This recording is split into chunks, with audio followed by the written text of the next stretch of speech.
Bienvenue dans les podcasts Eutena, à la découverte d'auteurs et d'artistes talentueux qui vous parlent de leur création sous des angles inédits que vous ne retrouverez pas ailleurs.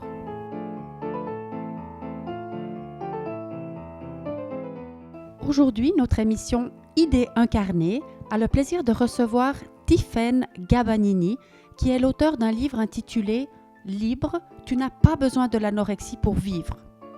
Tiffaine va nous parler des idées, des intentions, voire des combats que porte son livre.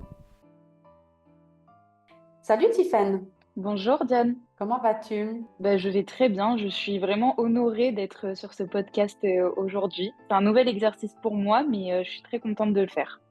Écoute, moi je suis absolument ravie aussi de te tendre le micro et de venir échanger avec toi sur ce thème de l'anorexie, qui est un thème que je ne maîtrise pas du tout, auquel j'ai très très peu été confrontée. Je te trouve très très courageuse. Quel âge tu as, Tiffaine? J'ai 25 ans. Et tu as écrit un livre absolument extraordinaire. Est-ce que tu as toujours écrit? Oui, j'ai toujours écrit et c'est marrant de me poser la question parce qu'il y a quelque temps, j'ai déménagé et chez mes parents, j'ai retrouvé un nombre impensable de carnets que j'écrivais depuis toute petite, plus ou moins profond, mais c'est vrai que ça a toujours été une méthode pour moi d'exprimer certaines choses que je ne comprenais pas. Voilà. Donc j'ai toujours écrit, ça a toujours été quelque chose qui a fait partie de ma vie, à certaines périodes un peu moins, mais ça a toujours été quelque chose qui était nécessaire dans mes petits tourments, surtout à l'adolescence. En tout cas, ton livre est extrêmement bien écrit et forcément très, très touchant. Et merci de partager ton expérience au monde. Donc, le thème de cet épisode-là de podcast, c'est idées incarnées. Donc, c'est vraiment ça, on va parler, faire un petit peu connaissance toutes les deux. Et puis ensuite, la parole te sera vraiment donnée pour que tu puisses partager au monde c'est quoi le message que tu as envie de transmettre ou les pièges peut-être dans lesquels tu aimerais pas que les gens tombent. Ok. J'ai bien envie de lire en introduction. Tu as mis dans l'introduction de ton livre, j'ai beaucoup aimé ça. Le diable n'est pas une force extraordinaire qui t'attaque du dehors, c'est une voix ordinaire en toi. Oui. Jalal ad-Din Rumi. Oui, c'est une phrase qui m'a marquée. C'est une phrase que mon papa m'avait envoyée par message. Bon, je reviendrai plus tard, mais pour mes parents, c'était quelque chose qui était compliqué. Donc, il m'a envoyé des petits messages et cette phrase m'a immédiatement percutée. Et il était important pour moi de le mettre à l'entrée du livre. Alors, est-ce que tu veux, pour commencer, partager un petit peu ton parcours, ton expérience? Qu'est-ce qui a fait que un jour tu as écrit ce livre? Qu'est-ce qui t'est arrivé? Oui, alors moi j'ai une enfance très très heureuse, une famille très stable, un frère que j'aime à la folie, que j'aime toujours à la folie aujourd'hui. J'ai eu une adolescence un petit peu compliquée, c'est-à-dire que j'ai une puberté qui est venue de manière très précoce. J'étais encore à l'école primaire, j'étais à peine en CM1 lorsque j'ai eu mes premières règles et ça a déclenché une instabilité en moi que je peinais à comprendre. Je me sentais très différente des autres filles et parallèlement à l'école, il y avait la danse. Il faut savoir que la danse est au cœur de ma vie depuis toujours. Mon premier cours de danse était à l'âge de 4 ans. Et forcément, il y a un système de comparaison qui s'instaure quand on est à la danse parce que on est par âge et moi, je me trouvais différente de ces petites filles qui étaient autour de moi et je me considérais pas comme une petite fille. Et d'ailleurs, tout le monde me disait autour de moi que j'étais trop mature pour mon âge. Ça peut sonner positivement aujourd'hui, mais ça ne l'était pas avant. Voilà, il y a tout un millimélo qui a découlé de tout ça. J'ai eu une adolescence où j'étais très torturée, mais encore, c'était des incompréhensions parce que j'avais pas d'événement phare qui faisait que j'avais un traumatisme. C'était encore plus dur d'ailleurs d'avoir une vie heureuse au regard et en fait à l'intérieur d'être malheureuse. Et ensuite, après l'adolescence, donc j'ai passé mon bac, j'ai commencé des études de STAPS dans ma région, à Toulon. Et ensuite, j'ai tout arrêté pour partir dans une vocation pour être danseuse professionnelle. Ah. J'étais en formation à Cannes. Ensuite, il y a eu le confinement. Et lors du confinement, je ne dirais pas que c'est un facteur majeur qui a pu déclencher ça parce que j'avais déjà des troubles du comportement alimentaire que j'ai compris plus tard. Et là, j'ai une tempête que j'appellerais tempête parce que c'était vraiment une tempête en moi qui était beaucoup trop forte. Et de là est survenue l'anorexie que j'appelle dans mon livre Anna parce que je la considère comme une personne. Je l'ai personnifiée dans mon livre. Tu dis dès le début dans ton livre, Anna, je sais que c'est déjà toi. Mm. Et on comprend pas vraiment c'est parce que ce que On c'est, mais tu, comprend tu le pas. cites depuis, Et depuis. d'ailleurs, c'est fait exprès qu'on ne comprenne pas au début du livre, parce que même moi, quand j'écris cette période de ma vie, je ne comprenais pas. Mais je savais qu'il y avait quelque chose en moi qui avait envie de s'agrandir, de parler, mais je comprenais pas. C'est un peu fou dit comme ça, mais voilà, il y avait quelque chose en moi que je ne comprenais pas. Je savais que c'était là, mais ça n'avait pas encore parlé, ça n'avait pas encore mûri. Est-ce qu'il y a un événement déclencheur? C'est très fort hein, ce que tu dis comme mot. À un moment donné, tu dis ce matin où tu te fais la promesse de ne plus jamais t'aimer. Mm. C'est Oui, puissant oui, comme oui. un... Mais c'est réellement ce que j'ai écrit à l'âge de... Je crois que cette phrase, je l'ai écrite parce que tout ça, je l'ai retrouvé dans des carnets, pareil, quand j'étais petite, enfin petite, quand j'avais 13 14 ans. Et j'avais un profond dégoût envers moi-même. Je le disais à ma mère, mais ma mère, elle n'était pas alarmée parce que voilà, elle savait que j'avais une faible estime de moi, mais elle savait pas que c'était aussi extrême. Pourtant, moi, c'était le cas. Je me détestais, hein. Maintenant, je savoure chacun son vie parce que avant, je ne pouvais pas m'encadrer. C'est vrai. Et en fait, il y a un jour où je me détestais tellement que je me suis dit, je vais aimer à la folie les autres mais parce que moi, je me déteste et je m'aimerai jamais plus. J'étais sûre de ça. J'étais sûre. C'était une certitude. C'est tellement impressionnant cette conversation parce que, donc moi, je me suis plongée dans ton livre, maintenant tu es face à moi là, tu es une fille extraordinairement belle, Oh, souriante, lumineuse mais et on peut même merci. pas imaginer, je peux même pas imaginer ce que tu as vécu en fait, ce que tu as vécu et je suis ravie que tu le partages vraiment. Quand tu dis aussi à un moment donné, donc après, tu as décidé, tu as pris cette décision donc de plus jamais t'aimer, ça c'était Hmm, avant que tu aies conscience de qui est Anna. Et quel a exactement. été tout d'un coup, tu rencontres Anna ou tu deviens amie avec Hmm, cette Anna. C'est vraiment une relation toxique comme n'importe quel couple où il y a un hmm. pervers narcissique et C'est une ça. personne C'est sous exactement emprise. Hein, ça. c'est vraiment Hmm. ça. Et quel a été le déclencheur? Qu'est-ce qui a fait naître, ou quel est l'événement qui a fait naître Anna tout d'un coup? Alors, il n'y aura pas de date. Ah, déjà, merci pour tous ces compliments. Ça me touche énormément. Il y aura pas de date ou un événement que je pourrais décrire précisément. La seule chose que je sais, c'est que j'avais besoin que mon mal-être soit associé à une image, à quelque chose au moins que je pouvais plus dire. Parce que c'est dur de dire je vais mal, mais je ne sais pas pourquoi. Au moins, là, il y avait une justification à ce mal-être. Et je sais qu'un jour, alors comme j'en ai parlé précédemment, les règles, ça a été tout un tourment et ça a déclenché énormément de choses. Mais je sais qu'un jour, sans que je le veuille, j'ai perdu un peu de poids. Peut-être qu'il y avait une période où je mangeais un peu moins, sans faire gaffe, je faisais plus de sport. J'ai reçu beaucoup de compliments sur cette petite perte de poids. Et c'est resté dans ma tête. J'ai commencé à faire attention à ce que je mangeais sans que ça soit maladif. Et je sentais que ça me faisait du bien, que les autres me regardaient différemment. Et je pense que, comme tout ce que je fais dans ma vie, j'ai voulu pousser ce truc à l'extrême. Et un moment, la première fois où j'ai essayé de jeûner, où je vais parler cru, la première fois où je me suis fait vomir, je crois que j'ai vu Anna. Je pense que j'ai déclenché l'anorexie vient pas comme ça. L'anorexie n'arrive pas parce qu'une fois on jeûne ou parce qu'on saute plusieurs repas d'affilée. Mais j'ai senti qu'en fait, ça me faisait du bien. Et vu que ça m'a fait du bien, bah, il y a le petit démon qui est arrivé et qui m'a dit, moi, je peux te faire encore plus de bien si tu me suis. Et donc là, c'est la chute en fait. Hein. Tu dis, Anna, c'est ma renaissance et aussi mon déclin. Anna m'a injecté son venin. Voilà. Tu as quel âge à ce moment-là? Là, je dirais que je suis un peu plus âgée. J'avais des troubles du comportement alimentaire, mais modérés, on va dire. Là, vraiment, quand c'est le déclin total, je dirais que j'ai 21 ans. Donc, c'était il n'y a pas si longtemps que ça. Et donc, combien de temps dure le déclin et jusqu'où tu descends en termes de poids notamment? Ok. Alors, le déclin, c'est ça qui a surtout alerté les médecins, c'est que ça s'est fait très, très rapidement. Du coup, il me semble que l'époque du confinement était en mars. À ce moment-là, j'avais encore très athlétique et mon poids de forme était aux alentours de 55-56 kilos, je dirais. J'ai plus les chiffres précis. Et en fait, au mois d'août, je ne faisais plus que ouais, 35 kilos. Donc, c'est-à-dire que j'ai perdu 20 kilos en 3 mois. Et en fait, c'était surtout ma détresse psychologique ça a été le déclin, en fait. Et l'anorexie c'est un chemin de paradoxe. c'est tout le temps. Parce que plus tu maigris, plus tu te sens bien, et en même temps, plus tu maigris, plus tu tombes, et c'est le déclin. C'est Oui. exactement ce que je veux dire. Et d'ailleurs, dans mon livre, toutes les phrases sont des paradoxes. C'est-à-dire, tu me fais du bien, mais en même temps, tu me fais du mal. Je t'aime, mais en fait, je te déteste. Mais c'est tellement ça, c'est tellement le genre de relation toxique, quoi. Vraiment, c'est très proche des relations de couple. Enfin, c'est un sujet quand même Oui. qu'on voit beaucoup, hein, que tu parles. Mm. Tu le dis d'ailleurs à un moment donné, c'est comme les femmes battues qui partent pas, en fait.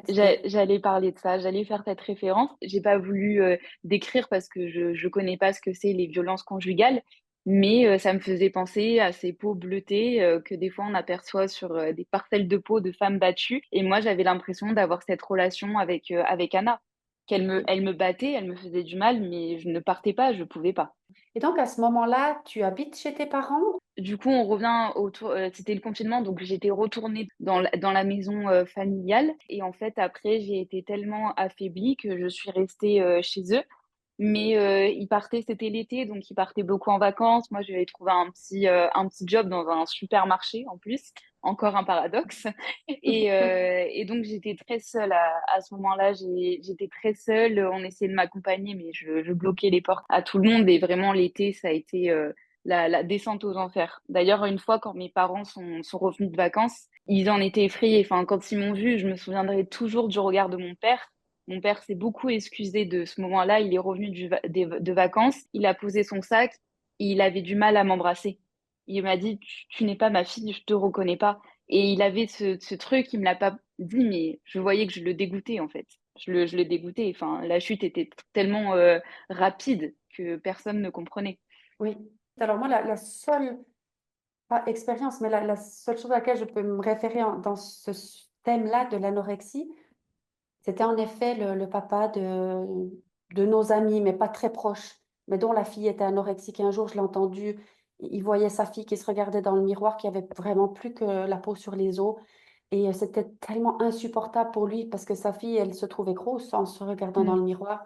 Et puis, elle essayait de le convaincre, son père, qu'elle était grosse. Et lui, il était tellement à bout, en fait, c'était tellement insupportable d'entendre ça qu'il l'a giflé. Et cet homme-là, il était mais effondré d'avoir Oui, fait ça, mais il s'était... Et en lisant ton livre, je m'imaginais aussi comme maman, on me disait, mais comment oui. on gère ça? Oui, Ça doit parce être qu'il n'y extrêmement a, difficile, en effet. c'est ça, il n'y a aucun accès pour l'entourage. Et tu sais pas, tu prends des pincettes. Après, voilà, moi, je sais pas, je saurais jamais exactement ce qu'ils ont ressenti. Et je parle de mon frère et de mes parents, surtout, c'est ceux qui étaient sur la première ligne. Et il n'y a aucun accès. Je leur donnais aucun accès. Ils ne savaient plus quoi me dire. Et le seul truc qui pouvait me faire plaisir, c'est qu'ils aillent dans mon sens, qu'ils ne me fassent plus à manger, qu'ils ne me parlent plus, qu'ils ne me demandent plus d'aller chez le médecin, qu'ils me laissent faire, en fait. Je voulais qu'ils me laissent faire. Et quand tu arrives à 35 kilos, qu'est-ce qui se passe alors? Alors, il y a un jour, alors là, par contre, c'est un événement marquant. J'avais des routines, hein. Je sais pas s'il faut tout décrire, mais mes journées étaient très codées. Là, à ce moment-là, j'étais un cadavre, hein, autant psychologiquement que voilà, je marchais toute la journée, je faisais des trucs qui, maintenant, avec du recul, je me dis c'est complètement fou. Je marchais même la nuit, hein, vu que je ne dormais pas, hein. Donc, on habite dans un grand appartement, il y avait un balcon dehors, et de 3 heures à 5 heures du matin, je faisais des allers-retours sur le balcon. Là, j'en rigole parce que c'est complètement fou, mais sur le coup, je le faisais. Et en fait, est arrivé un jour où je me rappelle, j'étais dans ma chambre et mon père était dans la chambre de mon frère.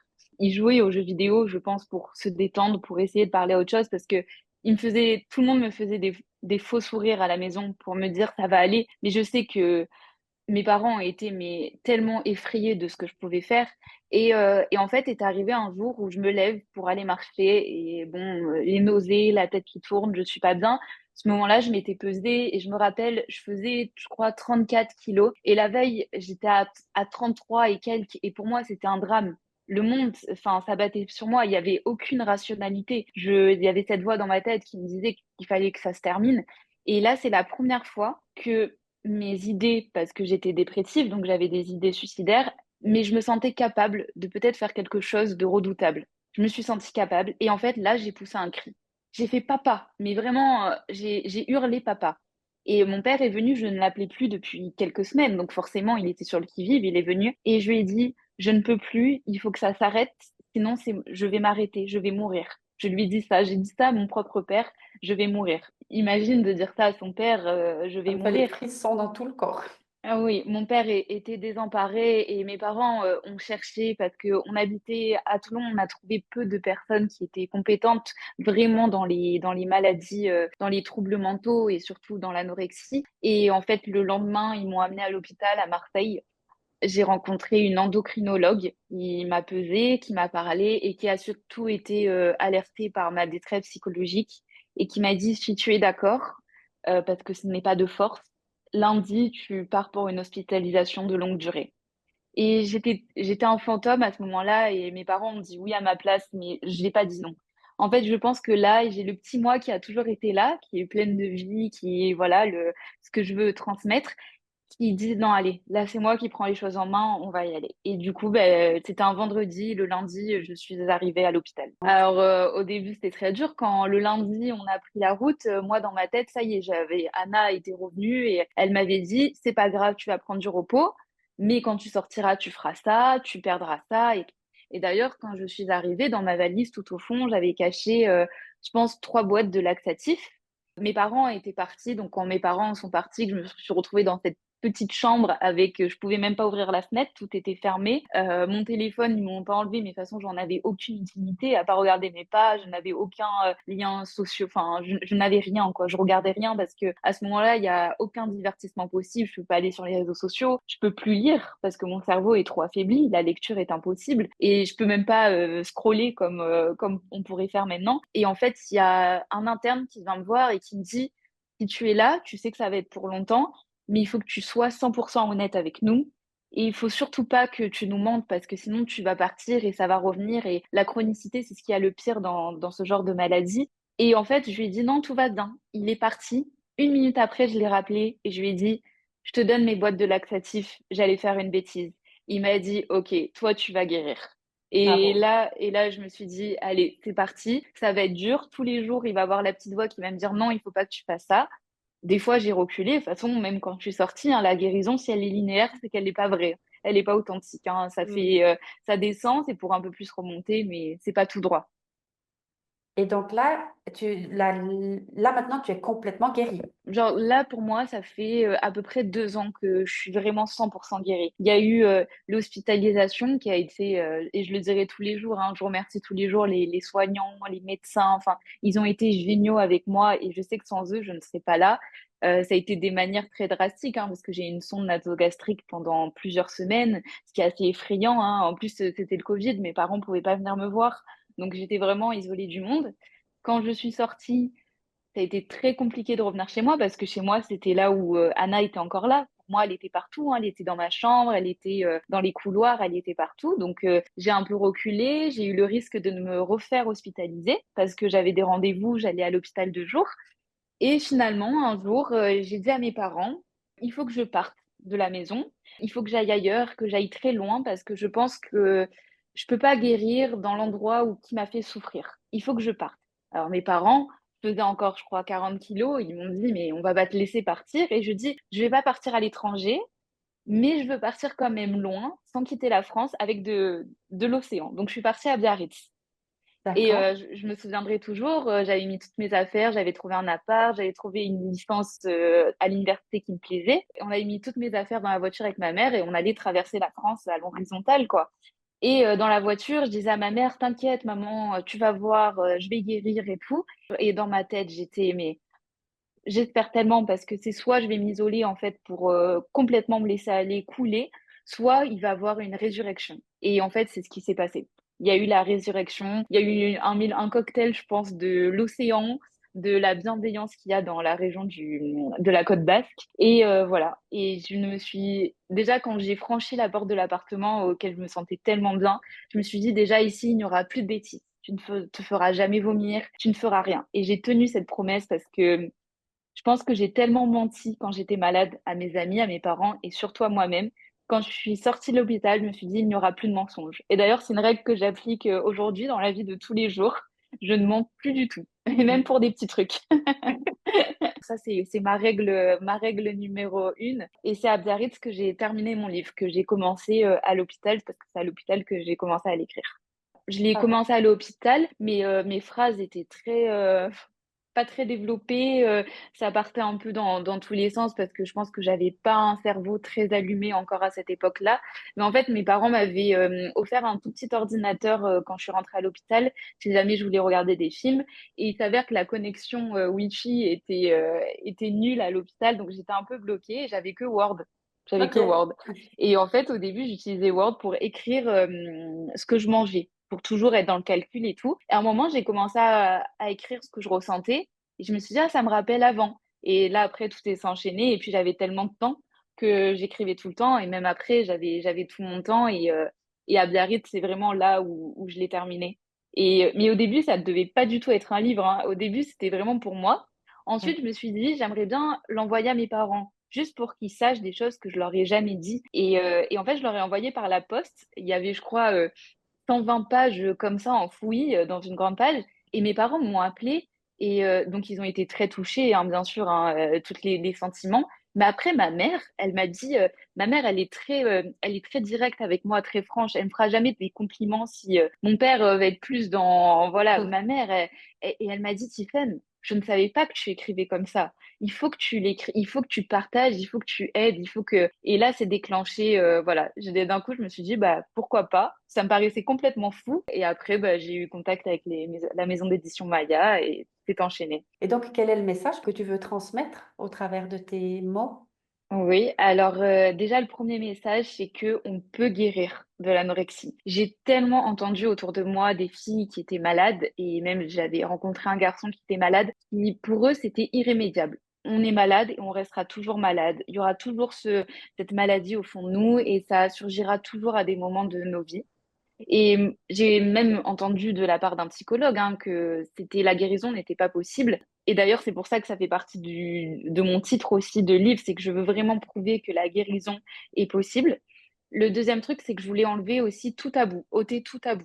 Je voulais qu'on en parle librement, je voulais en parler librement aux autres, et je voulais aussi enlever un tas de stéréotypes qu'on met sur l'anorexie, parce que je sais que c'est très inaccessible comme maladie, qu'on peut difficilement comprendre, et souvent on pense que c'est juste un problème de corps, un problème d'image, alors que ça, c'est juste la face visible de l'iceberg.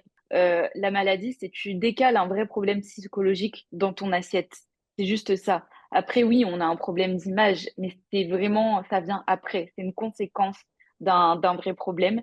Et voilà, pour aider l'entourage, pour prouver aux filles aux personnes qui sont atteintes de cette maladie que c'est possible de vraiment y arriver. Et aussi pour décrire tout l'aspect psychologique. Parce qu'on parle beaucoup, il y a beaucoup un rapport au nombre, des calories, du poids. J'évoque pas beaucoup de chiffres d'ailleurs dans mon livre, c'est le but.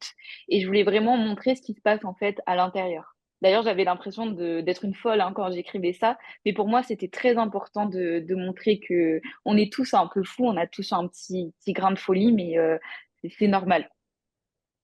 Au travers du livre, est-ce que tu présentes ton livre à certains endroits ou dans des écoles ou est-ce que tu en parles autour de toi? Est-ce que tu es en lien avec des groupes de personnes qui sont Hmm. malades ou... Alors déjà, je l'ai envoyé à toute l'équipe médicale qui m'avait soignée à Marseille. Et en fait, de là, ils l'ont présenté. Je sais que ma psychiatre que j'avais là-bas le donne, enfin l'offre à beaucoup de patientes.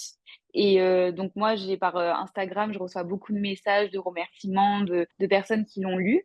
J'ai eu la chance de participer à une conférence avec des psychologues et des thérapeutes pas loin de chez moi. J'ai été contactée du coup parce qu'ils ont entendu parler de mon livre, donc j'ai donné une petite conférence pour parler de mon histoire. Et actuellement, je suis en relation avec 3 personnes qui sont atteintes d'anorexie que je vois une fois par semaine à peu près.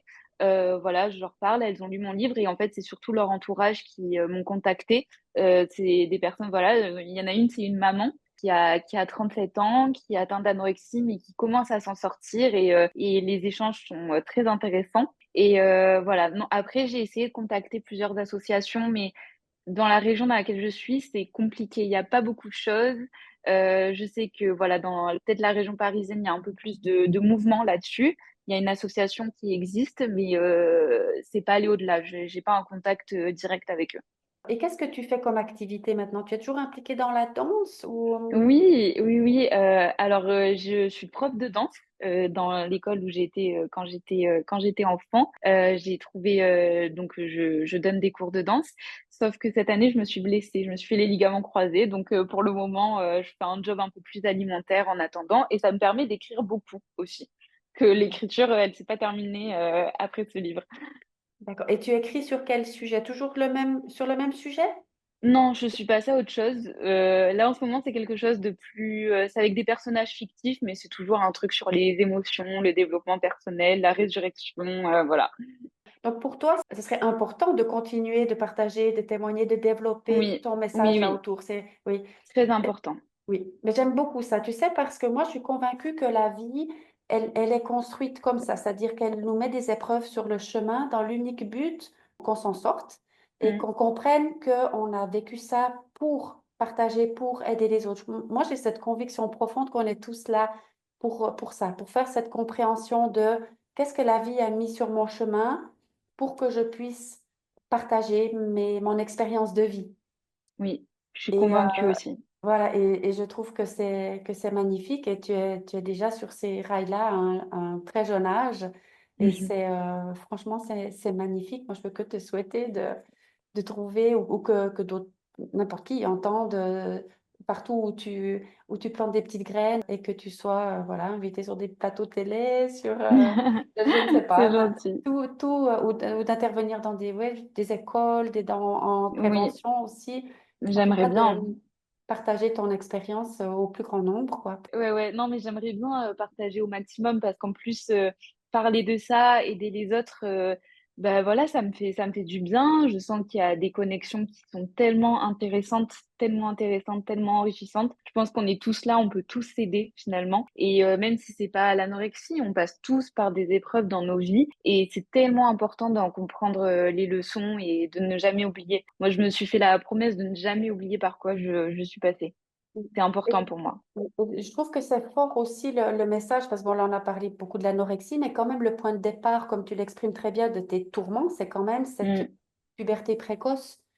Oui, Je pense que et bah, la là aussi, il y différence. a oui, et là, du coup, la différence que tu as ressentie de par ça, et ça, pour moi, ça résonne aussi très fort parce que je me rappelle très bien de ma plus jeune fille qui voulait pas avoir ses règles. Elle voulait pas, elle en avait peur, elle disait non, non, non, non, non. Et moi, j'ai été tellement soulagée que ce soit pas arrivé trop tôt. Parce qu'en Et effet, elle oui. avait des copines à l'école qui ont été réglées très, très jeunes. Donc ça, c'est tout un sujet en soi aussi. Ah oui, Il y a pas que, enfin, pas que l'anorexie, en fait, quand même, Mm. ce point de départ-là, c'est un thème à Ah part oui, entière aussi. c'est un thème vraiment à développer que j'aimerais aussi. Je l'ai pas tant développé que ça, mais c'est vrai que quand j'ai eu mes règles, j'ai dit à mes parents, je ne veux pas grandir. Et après, tout s'est construit autour de ça. On me disait tout le temps, même quand j'avais 11 ans, j'étais mélancolique, nostalgique. Mhm. Je voulais pas. Et Oui. du coup, je voulais pas sortir avec mes copines. Je voulais tout le temps rester avec mes parents, mon frère. J'étais Oui. déjà mélancolique, nostalgique de quelque chose, alors que j'étais dans mon enfance. C'est un sujet très touchant aussi. Et tu disais que tu veux vraiment t'exprimer sans tabou sur tous les thèmes, mais il y en a beaucoup des thèmes qui sont quand même encore un peu tabous, même dans les familles. Je ne sais pas Oui. comment c'était avec ta maman quand toi, tu t'es senti justement que tu voulais pas sortir de l'enfance comme ça, mais est-ce que tu pouvais Mm. en parler ou pas? C'est pas facile. C'est pas facile. Et surtout qu'avant, j'avais pas les outils pour en parler. C'est normal, j'étais plus jeune, Ah mais oui. j'étais très nerveuse, plus dans l'agressivité. J'étais tellement désemparée. Je ne comprenais rien en fait à ce qui se passait là-dedans. Il y avait beaucoup trop d'infos que j'arrivais pas à traiter, j'avais pas les solutions. Donc en fait, j'extériorisais ça par personne me comprend. Et du coup, mes parents pensaient que je faisais juste des caprices. Et Oui. pour eux, voilà, ma mère me disait tout le temps, tant qu'on a un toit, on est heureux, on n'est pas malade. Tu n'as pas à faire des Ah, caprices comme ça. Et du coup, je culpabilisais énormément de ressentir ça et j'étais obligée de le dire. Mais c'était fouillis. Il n'y avait aucune définition, c'était pas clair, quoi. Donc, ouais. j'étais un peu énervée et agacée par tout ça. Puis maintenant, tu peux regarder un peu tout ça dans le rétroviseur Oui, et le mettre en mots justement pour des plus jeunes personnes, oui, pas seulement pour des plus jeunes, comme tu parles de cette maman. Alors écoute, Tiffany, c'est magnifique cet échange qu'on vient d'avoir. Moi, je suis très touchée par qui tu es, par tes propos, par ce que tu as vécu. Et quel serait peut-être le message de conclusion que tu aimerais transmettre? Alors déjà, le message que je pourrais transmettre aux personnes qui actuellement sont atteintes de toute maladie plutôt mentale, que c'est possible, que c'est un cheminement extrêmement long, mais c'est comme un grand nettoyage qu'on fait en soi-même. Et ça vaut le coup parce qu'après, il y a quelque chose de plus léger. La vie paraît plus légère. On rencontre encore des épreuves et j'en rencontrerai, j'ai que 25 ans. Je sais que je vais encore en rencontrer. Mais le chemin est intéressant, on apprend beaucoup sur soi et je pense que c'est possible d'y arriver. Je pense que on est tous là pour s'aider. On aura tous des incompréhensions au cours de nos vies, mais il y a des belles leçons à en tirer. Pour l'anorexie, je voulais vraiment dire que c'était possible de s'en guérir, que il faut avoir du temps, il faut se laisser le temps et il faut être conscient que on est légitime à être malade, légitime à avoir mal et que voilà, la vie est belle et qu'on a tous la force pour réussir. Alors ça, c'est vraiment une belle conclusion. La vie est belle et on a tous la force pour réussir. Je crois que ça, c'est vraiment très important de garder cet espoir-là. Puis que la force pour réussir, ben, elle est dans ce que tu as dit, ce que tu as écrit dans ton livre en introduction, que ton papa t'a dit, elle est Oui, en nous. elle est nulle part ailleurs. Voilà. Exactement. Merci beaucoup, Tiffany. Merci beaucoup et plein succès à toi et surtout aide à la transformation du monde. Ben, merci en tout cas, c'était un réel plaisir de pouvoir échanger avec toi. Bye bye. Au revoir.